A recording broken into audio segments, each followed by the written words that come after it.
In this video, we'll look at the camera setup. So there isn't actually anything fancy about the camera. It is the camera that's used in the screencasting studio is a Canon M6, which is a mirrorless camera.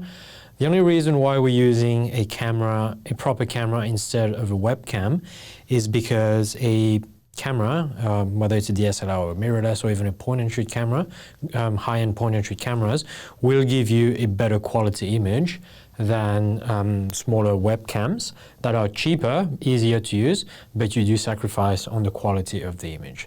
So the way that we've rigged this mirrorless camera with special adapters means that the computer is recognizing this camera as a webcam, essentially. So this camera has an external lens. So you can play a little bit with the zoom, depending on how wide or how close you want your shot to be.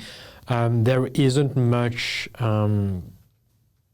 margin, because if you zoom out a little too much, you will end up seeing too much of the background, which includes the green screen and the door. If you want a wide shot and you don't really care about the background, then you can do it. Otherwise, there's only the gray backdrop. And you can't actually zoom in too close, because being too close to the lens means that you don't actually have to move much to be out of the frame. And also with the focus, it can be an issue. So you do have a little bit of play with the zoom, but really there isn't that much you can do. So this head is articulated, so if you want to tilt the head up and down, or if you want to readjust it, you can using this knob. So I'm just going to quickly demonstrate that.